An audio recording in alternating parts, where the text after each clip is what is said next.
Just a short health warning. We're going to be talking about domestic abuse, particularly in the context of its impact on children, and some of the content might trigger some strong emotions or reactions.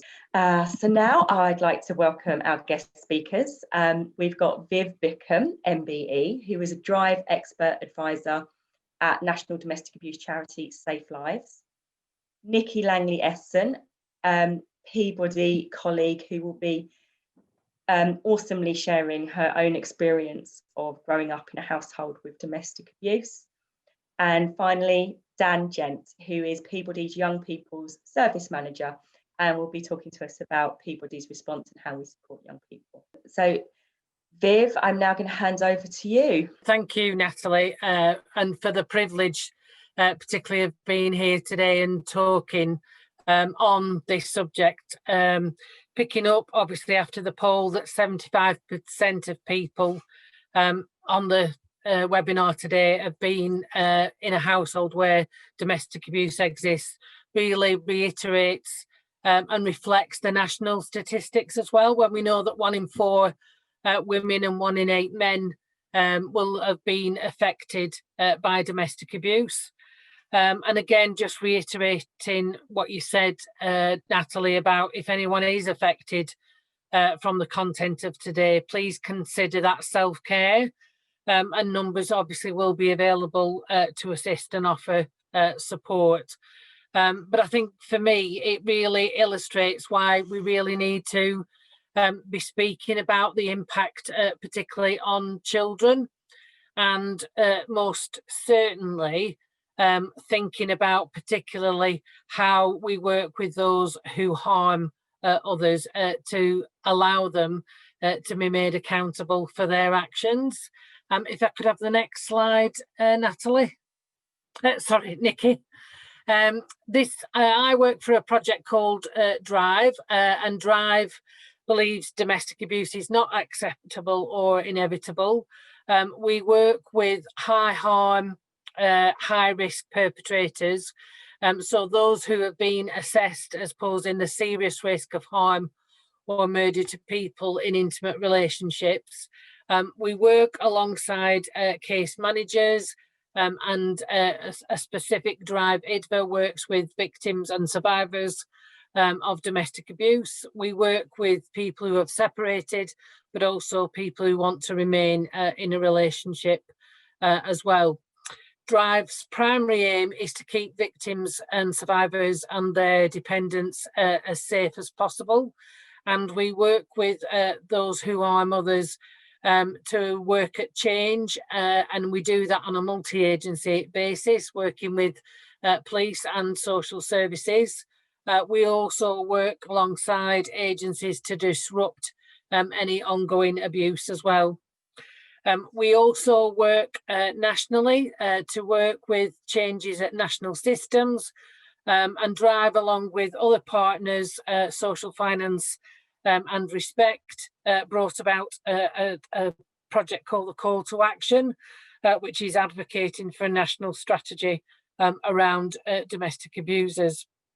From a perspective, really, what we believe is it costs more to do nothing. We do need to have a lens on the person who causes the harm, so that we can make change happen. Because if we don't allow that change to happen, then all we do is allow that person to go on and then abuse other people. So we need to look and address perpetrators' behaviour in order to make that system change going forward. Nikki, if I could have the next slide, please. So this slide looks at the impact of children, and in a moment I'll be asking Nikki to show us a very short video from a programme called 999 What's Your Emergency, about domestic abuse and the impact on children. And again, it's quite an emotional, very short video that lasts about 4 minutes, but it's very impactful about not just the professionals who work with these children, but also the children themselves who are making these phone calls. And when we look at the impact of children, the Children's Commissioner, Anne Longford, produced a report, and Natalie can put a link to the report in the chat box as well. And what those children were saying is that they take on a lot of that role around, are they shouting because of me? They feel that they are blamed themselves for it. And what support workers who work with these children who are affected by domestic abuse illustrate is that they hate the problem, but they love the parent. And it's very difficult when a child hasn't had that nurturing aspect to build that emotional resilience to understand that it is not their fault, and it isn't any child's fault in regards to the domestic abuse. There's lots of research around this. Dr. Kat Ford is a public health researcher in Wales, and she highlights the importance of considering adverse childhood experiences when responding to domestic abuse. And as a child growing up in an environment where domestic abuse occurs, it is likely to have a traumatic impact on them and lead to impacts that we'll talk about later on. And to illustrate this, I'd like to share this short clip from the programme 999 What's Your Emergency? Domestic Abuse and Children.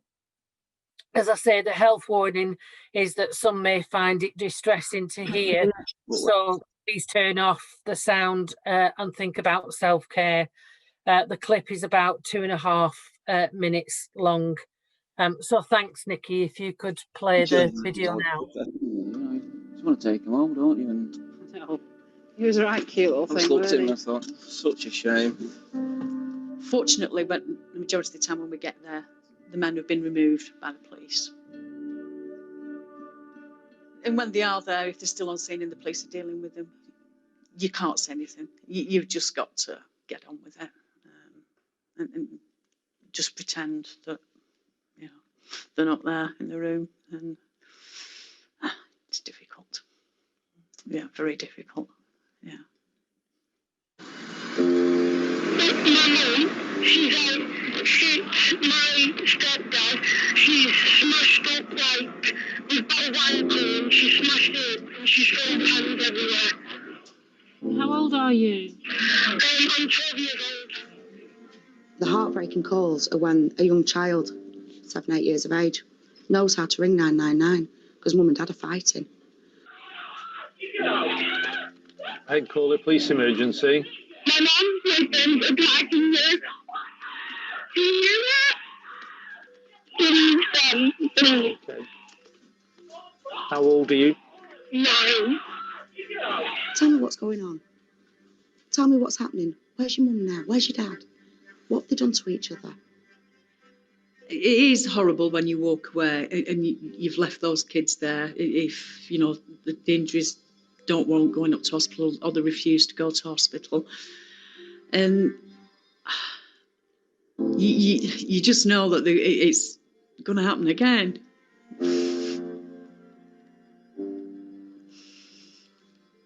I've had them where dad's got a knife. Why has your dad got a knife? Why is a 6-year-old child on the phone to me telling me dad's got a knife and he's attacking mum? That's wrong. Children shouldn't be witnessing things like that. Hello, Lancashire Police. How can I help? I need you here now. What's the problem? I'm kicking off with my mum. Little stepdad is kicking off with my mum. You guys going to drink. Right. Look what you're doing to this little one. What are you trying, you know, they're innocent. It's not their fault they've been sucked into all this madness. If you don't do it for anything else, do it for them and just get them out. Because they deserve better.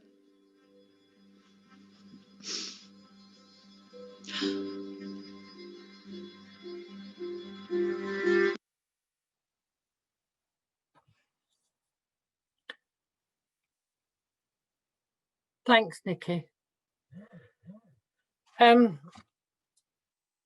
I've seen that clip very many times, but it's still such an emotional and passionate clip. And as we've just seen, not only can it be traumatic, but it can also be a very stressful, negative experience for children and young people, having feelings of blame and responsibility for adults.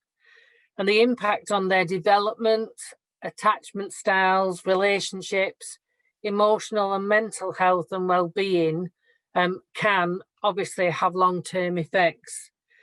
This can lead to an uptake of risk-taking behaviours, such as alcohol, substance misuse, smoking cannabis, criminality, and the term ACEs, which is Adverse Childhood Experiences, is used to describe these experiences that can impact on the long-term life chances of young people. That early years development is critical in our brain development, and how we react and respond to stressful situations. We term it as the 5 Fs. So that's fight, flight, freeze, flop, friend, and also how we learn empathy and trust. When we experience repeated stress, the brain alters to a heightened state of awareness, increasing risks of anxiety, identity issues, an increasing risk of a belief system that this is normal. And this is where we often see that intergenerational domestic abuse. This potentially increases difficulties in establishing and maintaining healthy relationships, but it doesn't necessarily need to end there. One of the things about the aspect of the impact of children on domestic abuse is that when we talk to parents, they will often underestimate the impact that the abuse is having on their children. And in situations where a child's stress levels are high, such as the situations in domestic abuse, persistent elevations of stress hormones and altered levels of key brain chemicals produce an internal physiological state that disrupts the structure of the developing brain and can lead to difficulties in learning, memory and self-regulation.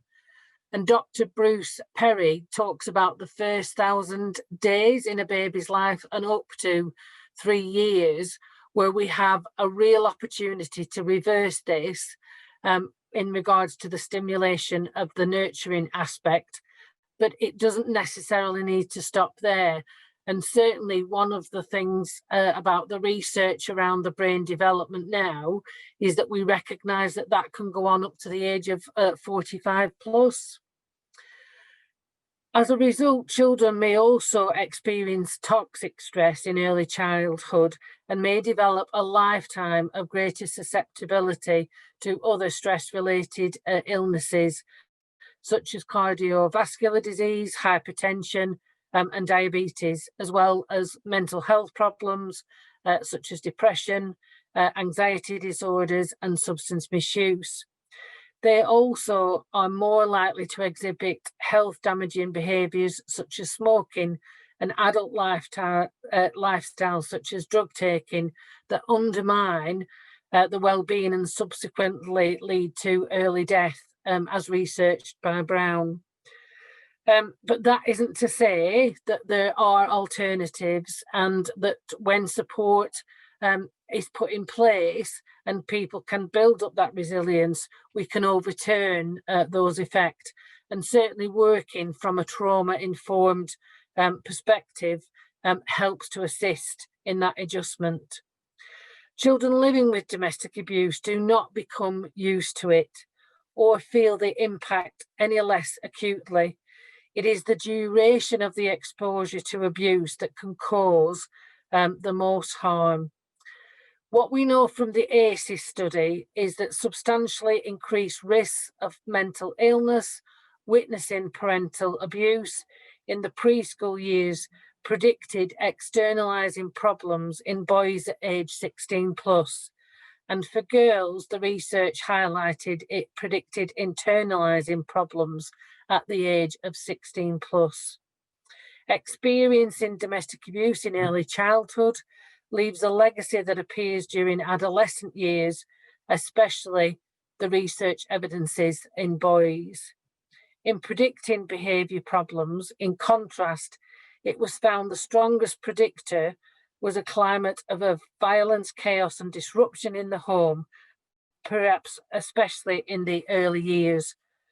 So we know that if we can put things in place, that we can evidence and ensure that that impact can be overturned as we go forward.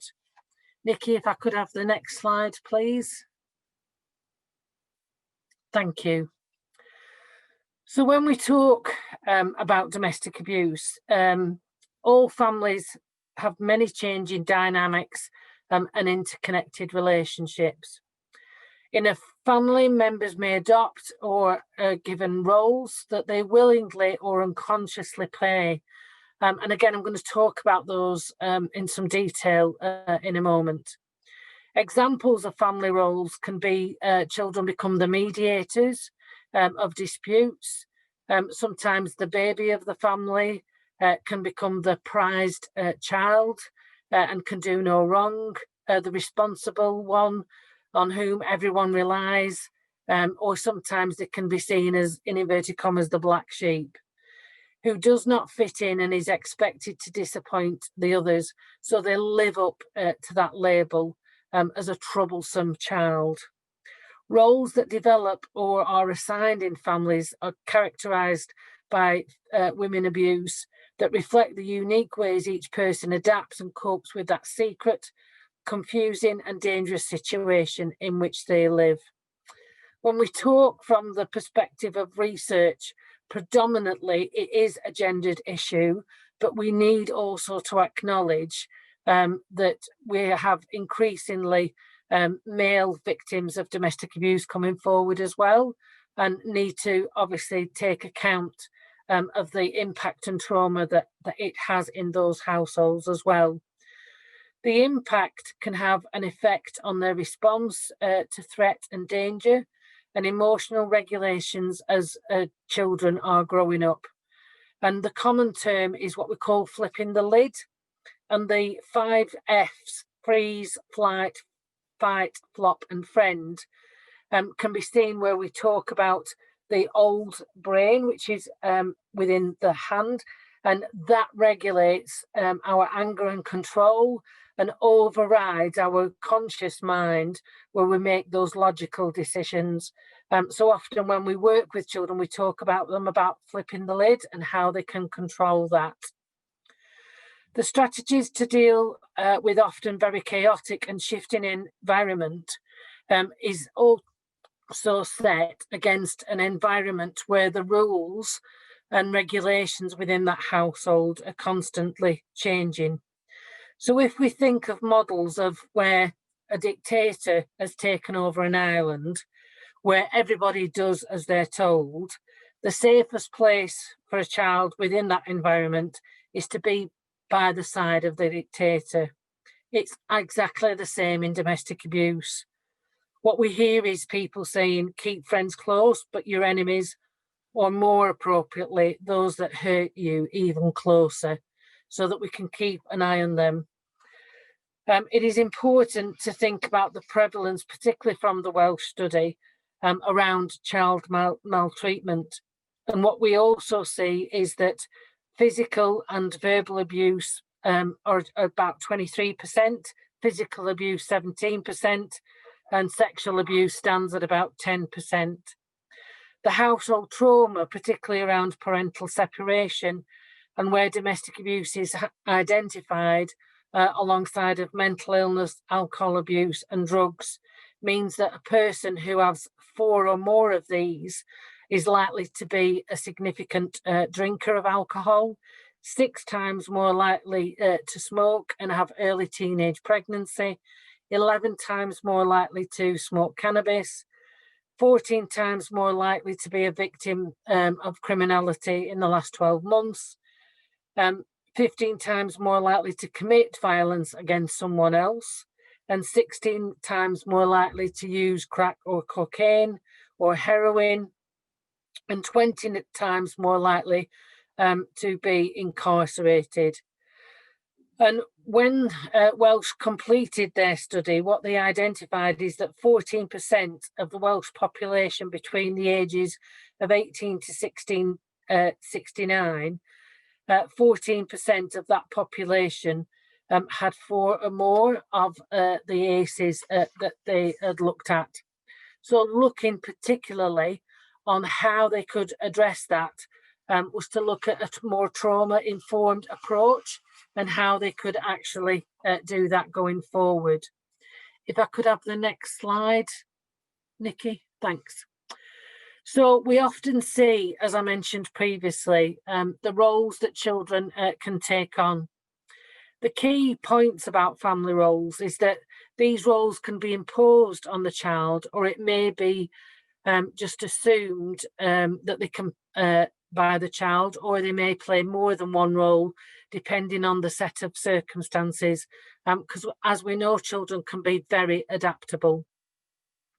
Children may play the roles before, during, or in the aftermath of the abusive episode, and certainly children might play the referee, the rescuer, the deflector, distractor, or caretaker of younger siblings, and a child may use the role as a strategy to cope, so it might not be turned off overnight once the abuse has stopped.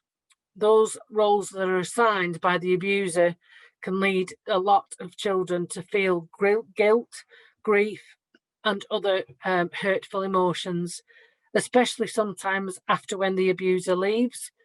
So examining family roles is important because it helps us to understand how a child interprets and copes with the abuse, so that from a trauma-informed perspective, we can intervene effectively. It helps us to understand how different children in the same family can have dramatically different understandings of what happened in their home too. It also helps us to understand how a child may think and feel once the abuser is gone. And role identities formed in childhood are often used and carried through to adulthood as well. For example, a child who adopts the pseudo-adult role, such as the caretaker, may have difficulty adjusting when expected to assume the role of a child once again. The abuser's ally may take up the role of a now absent abuser, and the scapegoat child's isolation within the family may be intensified by feelings of responsibility for the marital breakup.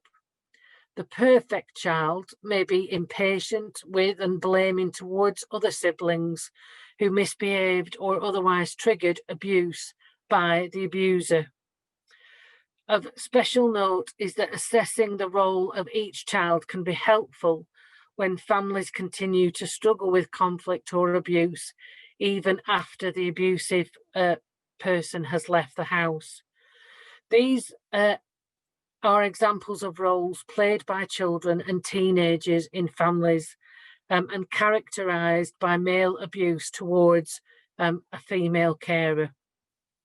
A caretaker acts as a parent to younger siblings, may oversee the routines and household responsibilities, such as meals, putting young siblings to bed, help to keep siblings safe and during a violent incident, and comfort them afterwards, reassuring siblings and also supporting tea for mum. The child who is the confidant is privy to mother's feelings, concerns and plans. After witnessing abusive incidents, recollections may serve as a reality check, sometimes for mum, if the abuser later minimises or lies about events. The abuser's confidant is a child who is treated better by the abuser and most likely to be told his justifications abuse against particularly mum. They also may be asked to report back on mother's behaviour and be rewarded for doing so, for example, privileges or absence of harsh treatment.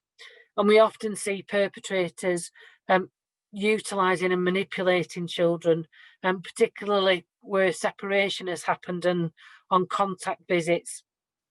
They'll then interrogate the children once they've come back to them and they're on a contact visit particularly. The abuser's ally is the child who is co-opted to assist in the abuse of mother and made to say demeaning things, and sometimes on occasions physically hit the victim survivor.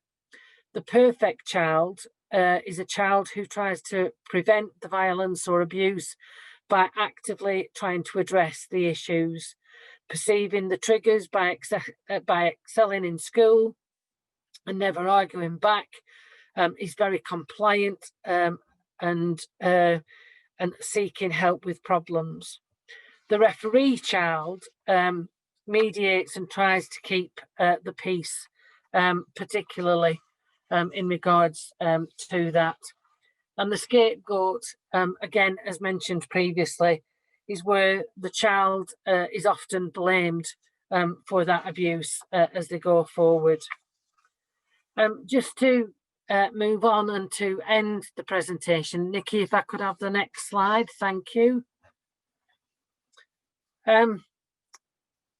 What we know from research and working with children is that building a child's capacity to cope with what has happened to them, being trauma informed, and working alongside the list as evidenced on the slide, is that we can work with the brain's plasticity to that concept introduced, but really it's only just been understood in recent years.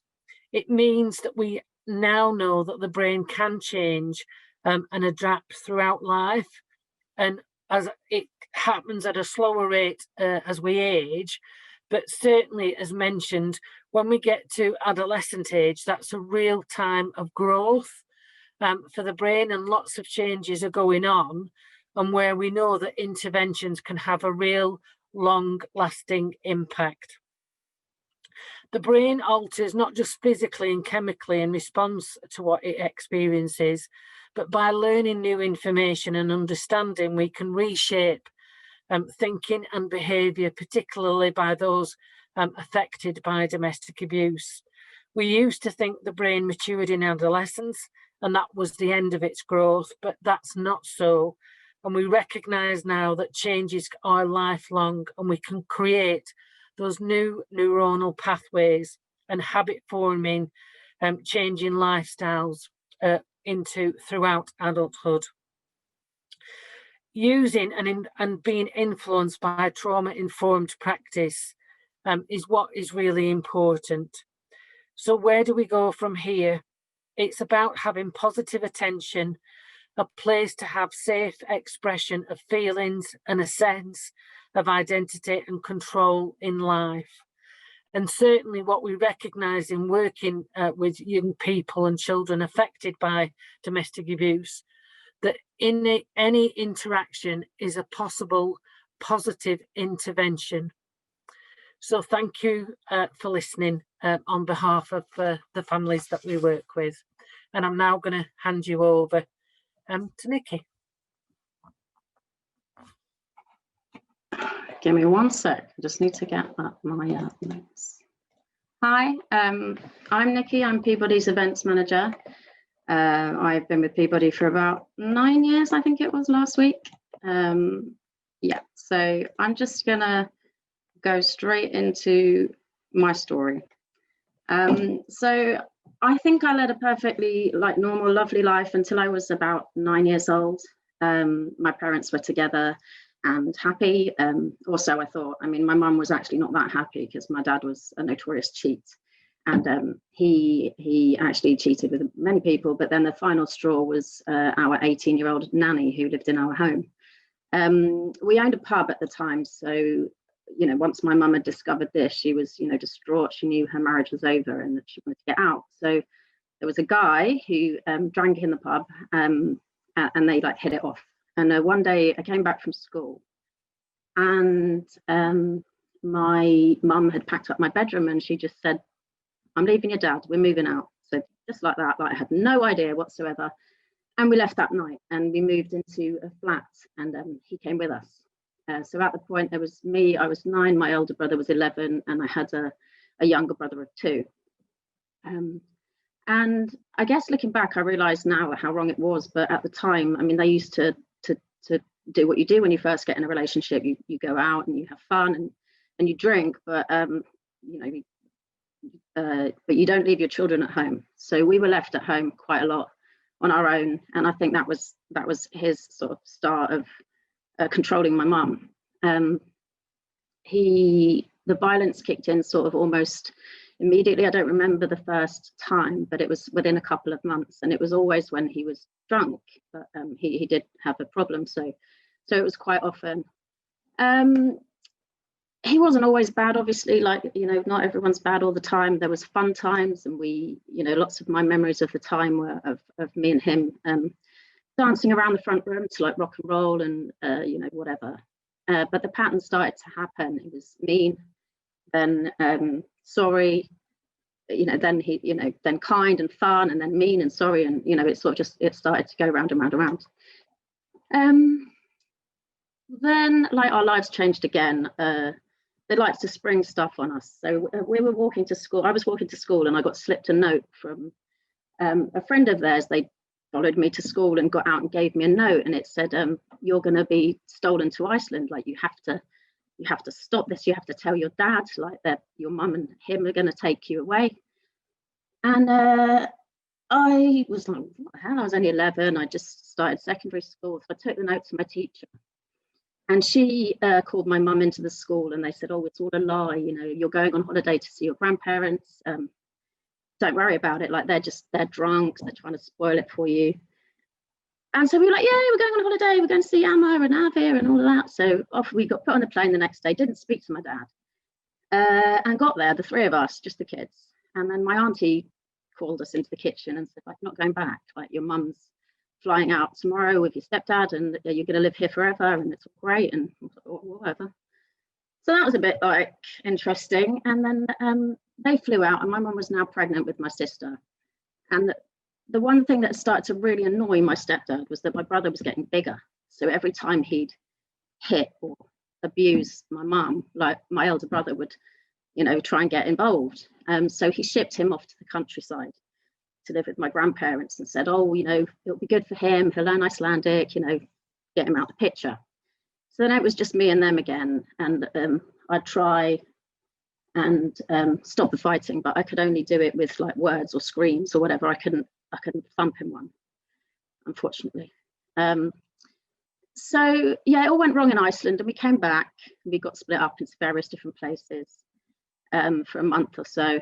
And then when we all got back together, we were all living together again, and he really, really didn't like my brother living with us. So, you know, he kept any given opportunity to have a pop at him, he would. And I think one day my brother had had enough of my mom, like not sticking up for him or whatever. They had a fight, and he called her a bitch. So my stepdad decided that, you know, you do not disrespect your mom, you know, whatever. So he chucked my brother out. I think my brother was 17 at the time. And then he like really ramped it up. He like proper ramped up the control over all of us. And he wouldn't, you know, he wouldn't let my brother come to the house. He wouldn't let any of us, you know, we'd have to sneak him in and stuff like that. So that was really difficult. And like, I think looking back now, how awful that must have been for my brother to be pushed away twice. But he did. In fact, the biggest fight I ever witnessed was because my brother came to see us. He just sat in front of my brother and started calling him all the names under the sun, and he said, leave me alone, I've come to see my mum and my sisters and my whatever brother." And so they started walking up the stairs, and he chased after my brother and just punched him in the head. And so they started fighting down the stairs. I think my brother must have been 18 or something by now. So they started fighting, and my brother gave him a great big smack, and his head flew through the front door and like cut, like the back of his head, my stepdad's head was like gaping open. So like I grabbed the kids, like one under each arm, like ran outside and chucked them to the neighbour, because they obviously had heard the screams and stuff. So they were like, yeah, we'll take them. And I went back in, my mum scrubbing the walls with the blood, and I had to like hold my stepdad's head together, which was rank.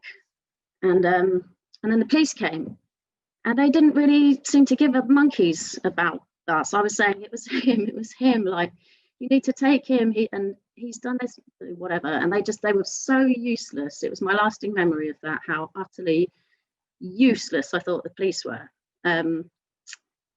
Anyway, so, you know, that sort of thing happened, not all the time, but it happened. And sometimes it was quite raw like that. And other times, maybe not so much, maybe just a cigarette packet in the mouth and a bam, or like a quick shake, or, you know, whatever. It wasn't always horrific like that, but that was one that particularly sticks out in my mind. He also was a complete compulsive liar. So he used to take us to view massive houses and say that this is going to be your bedroom and we can move here and you can have a horse, and whatever, and just weird things like that. But I kind of believed him because I was a kid, and you sort of think it's going to happen, but then it ends up making you feel like you're a bit of a liar to your friends, or a fantasist, or, you know, whatever. It's just stupid. But he then told this one humongous lie. He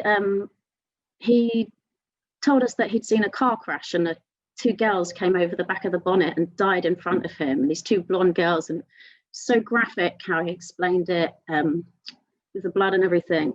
And I felt so sorry for him because he was like distraught, and I gave him a hug and all of that. But then he beat my mum up because she didn't care enough. But it was all a complete lie. His boss, I think he was doing some cleaning at the time, felt so sad for him. So he said, you take the kids, obviously not me and my other brother, the little ones, you take them away to our house in Devon and, you know, chill out. You seem so distressed by all of this. And then he thought, oh, I haven't heard that on the news, or I haven't seen a sign in Richmond where he said it had happened on the road. And so he confronted him and said, you know, that didn't happen, did it? And he said, no, I made it up. And it's you know, it's at that point for me, although it's so weird, it sort of kind of helped me because I'd always thought he was purely evil. But at that point, I started to think that maybe, you know, he had mental health issues, and it certainly helped me process it over the years that, you know, maybe he wasn't evil, maybe he just sort of slipped through the net when he needed some help in other ways. But anyway, it was at that point that my mum knew her marriage was over. So she felt like she didn't know him at all. And I'm not sure of the exact timings, but I think I was about 18 now, and I'd got her a little job in a cafe that I worked in, and she said, I'm done, Nick, I want to go. So I was like, right, straight in there. We on our lunch breaks used to sneak off down to the legal aid solicitors and, you know, get the wheels in motion. And they said that they had to serve him some papers to get him out the house, so we all had to go into hiding. So we went to my friend's house. I think she worked at the cafe with us, so me and the kids and my mum, we hid there for 3 nights, I think it was. And when we got back, once they served in the papers, we went back, and he'd beaten the hell out of my dogs. My little dog couldn't even get up a curb. You know, it was awful.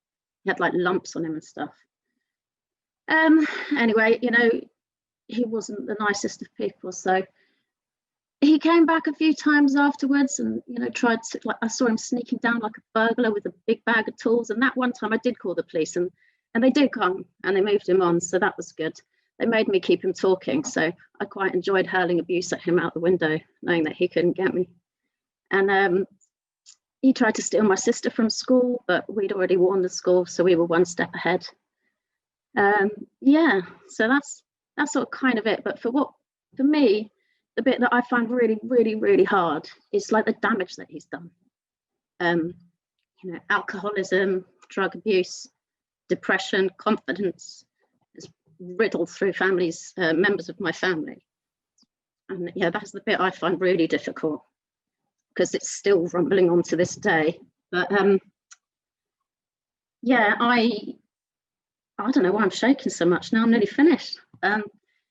I try to, you know, keep all of that out of my house. I mean, me and my partner argue, but, you know, we make up, and we love each other, and there's you know, there's no fighting in my house. If my girls ever hit each other, they will be in a lot of trouble, and they know that right from the start. I think I'm okay, mostly because I spoke my way through it. I have some amazing girl mates. I know they've signed in today to support me. Thanks. And I talked my way through it. I nearly did it. Nearly did it without crying. But yeah, you can come back from this. You can be happy. You can be strong. You don't need it in your life anymore. And that's it. Anyway, that's me. Nikki, thank you so much. And you know me, because I get like this as well. What's wrong with me? And it's not even my story. There's lots of messages coming in, which you won't have seen because you've been talking, but people sincerely thanking you for sharing your story. And now before I cry, I'm going to hand over to Dan to talk about how Peabody responds to young people and what we're doing and how we work to support people's recovery. But thank you, Nikki. You're welcome. I'm so sorry about that. I nearly had it. I nearly did it. Oh God, not at all. It's my girlfriend's. It's their fault. It shouldn't have signed in. Okay. All right. Over to you, Dan. Yeah, thanks, Nikki. If I had the luxury of taking a few minutes, I think I'd definitely take it after that. It's really moving stuff. So my name's Dan Gent, and I've been fortunate to be able to work around young people and children in and around those sort of services for about 14 years now. And I'm working with children and young people in accommodation-based services. It kind of means that domestic abuse happens in plain sight. We're working in people's homes, but it's not always as obvious as we'd like to convince ourselves. So for Peabody staff, this campaign's, really on point, and I think incredibly important. So I'll be talking a bit about our services to put it into context, but actually a pilot that we've ran and how we approached young people who have or are carrying trauma as a result of domestic abuse or are the perpetrators of. You mind the next slide, please? Brilliant. So I'm not going to spend too long on this, but Peabody do have 3,500 supported housing homes across London and Essex, and the South Counties. Care and support, we've got mental health, complex needs, learning difficulties, young people and homelessness.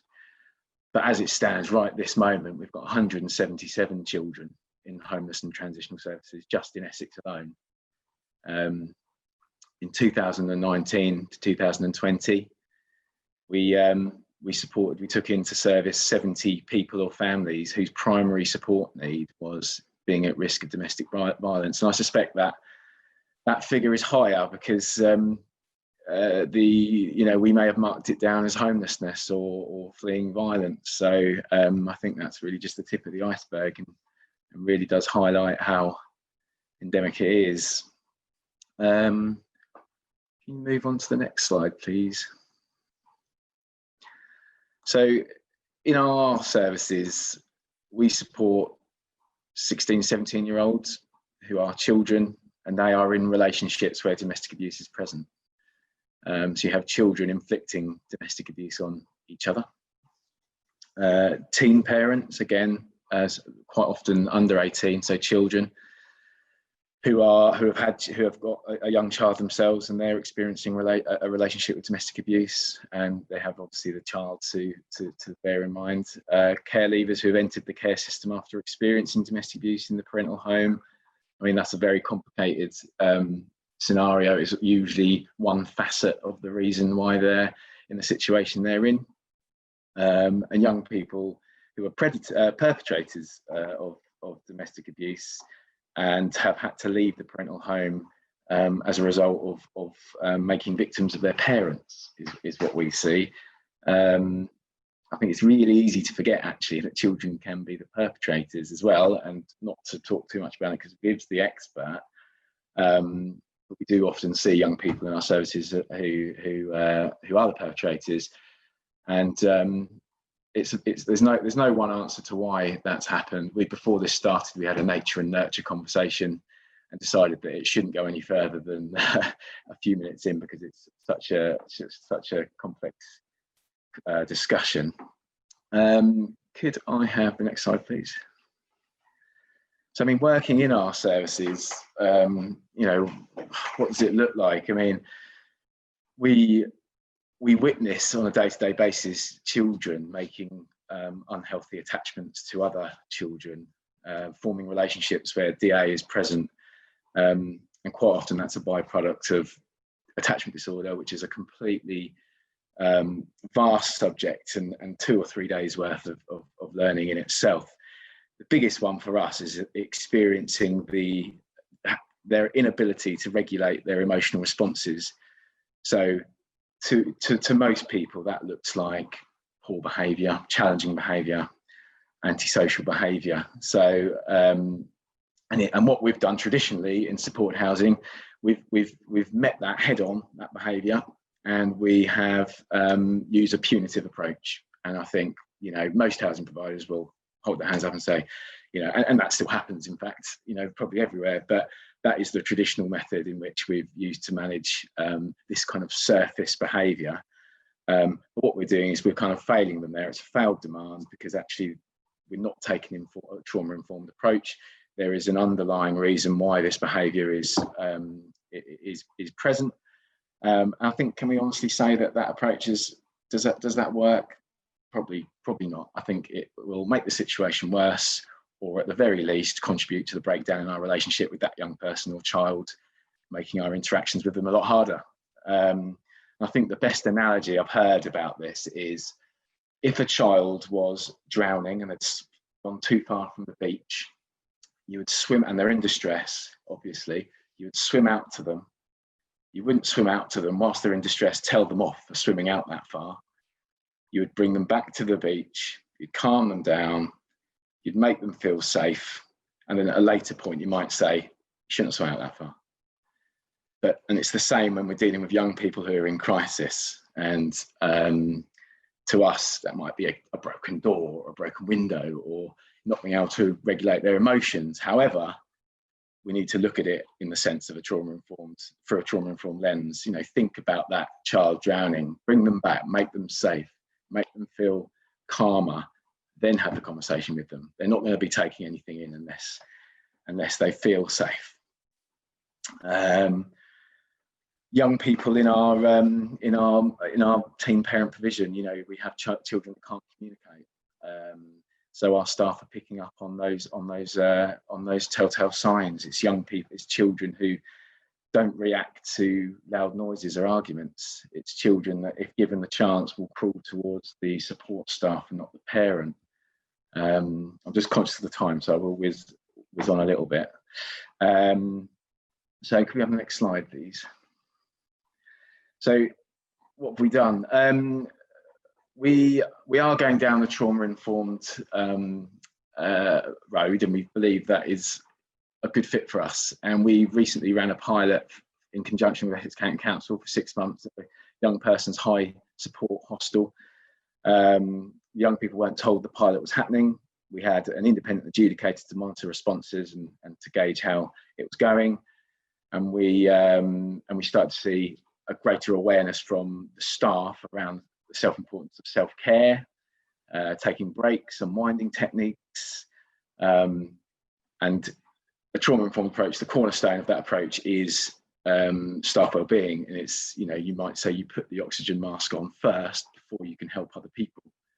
If you're not feeling well in yourself, are you fit and well to help other people? So, and I think the staff team were really blown away by that approach. You know, actually, we spent a lot of time and a lot of training on just people looking after themselves, and I think it really took people by surprise, gets people's buy-in, and it does work.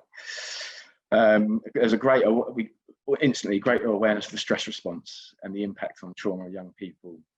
We changed the way we did our wording, you know, from small things. The old-fashioned hostel, you walk in, there's a list of rules on the wall. That isn't trauma-informed. The first thing you see is a picture of the staff on the wall. You know, this is their home. That's not trauma-informed. Making small tweaks, words like morning, no, let's change it to a reminder. Evictions in themselves are not going to help the situation for that young person. So little by little, we broke it down, everything we did in this pilot, and made very small tweaks. and I get and you know, effective communication is such a massive thing, and it got people reflecting on their own assumptions and their own methods. I mean, how many times do we pick up a referral and we've made a judgment of that young person based on their experiences, based on their trauma? But what we started to see is relationships between staff and young people improved. And in a nutshell, because I'm conscious of the time, engagement goes up and incidents go down, evictions flattened out to basically zero, and positive move-ons went up instead. I mean, we had a case study. A young lady came in and lived with us prior to the pilot running, and you know, we didn't approach her in the right way. Incredibly challenging, experienced domestic abuse all of her life from parents and relationships subsequently, and we didn't approach her in the right way. We had to hold our hands up, and it didn't work, and we had to move her on for the sake of the risk she posed to other young people and their support as well. And we accepted her back for a second time in our services, and she has moved on. She's engaged in college. She's got her own place now. So she was never told that she was entering in the midst of the pilot. But what a great case study for us she was, because she spoke to the evaluator at the end and just gave the most amazing responses, you know, about her 2 different stays. And still at that point, she didn't really know much about the pilot, so she was completely a controlled experiment in that sense. But she was able to sort of completely nail down the what we were trying to achieve in doing it.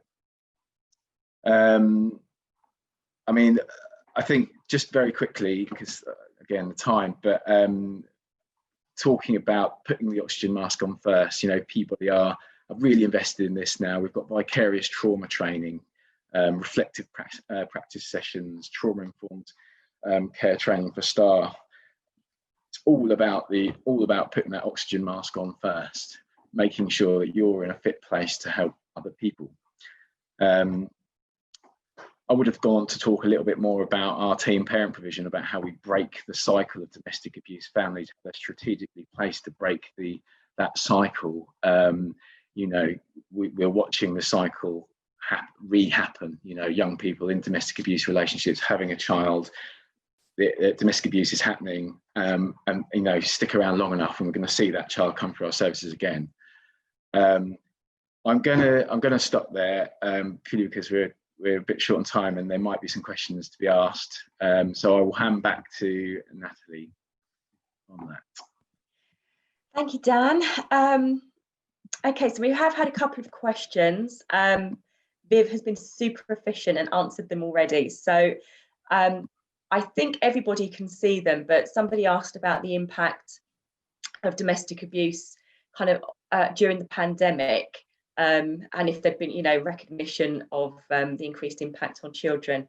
And Viv says yes, basically, and at CAMHS in particular, so the Children and Adolescent Mental Health Services have certainly seen an influx of referrals, as well as the risk, you know, where we don't have oversight of children, you know, whether or not in school or, you know, other places that they're supposed to be. There's just always that risk that we'll miss people.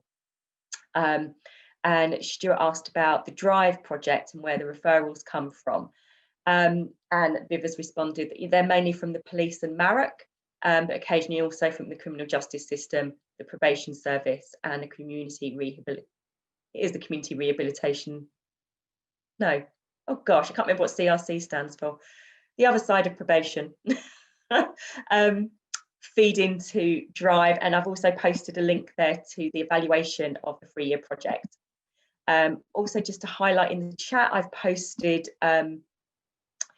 dates about the vicarious trauma training that Dan mentioned that's available for Peabody employees, as well as, again, just a reminder to everyone, some links and telephone numbers to helpline services if anybody needs to kind of reach out to somebody after this. So it's 3 o'clock bang on. I really want to thank everybody. I mean, Viv and Dan, you were great. Thank you for talking to us, you know, setting the context, giving us that framework, and Dan talking about what we actually do. But you guys are paid to do that, so but thank you. But Nikki, you know, you've just bared your soul, and it's so important for us to recognise and listen to that, because it's not, you know, this was your life, this was your lived experience, and it's important that we, as not just as professionals, but as people, you know, as human beings, recognise and listen and respond to children who are experiencing this. You know, children are not just passive bystanders.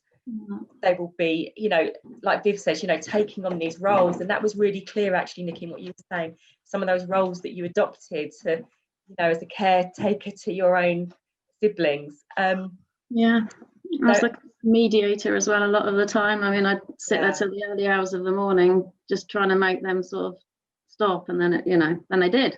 So it does work. So thank you to everybody that joined us today. Like I said, it'll be recorded and available on the pod for any Peabody employees. Everybody else, if you did have questions that you didn't have a chance to post, I've also posted my email address in that chat, so please do feel free to get in touch, and I can farm them out to whoever, you know, whether it's Viv, if it's about Drive, whether it's Dan, and, you know, the response from Peabody. So that's really great. Thank you all. And yeah, you're under instructions to go and do something nice this evening. Just take some time for yourselves, have a gin and tonic or a cup of tea, whatever your poison is, and just kind of let this go, especially you. I'm definitely having one. I'm having one at about 4 o'clock. Now. Thanks, Nikki. Okay. Thank you, everyone. Thank you, everyone. Bye. Bye. Bye.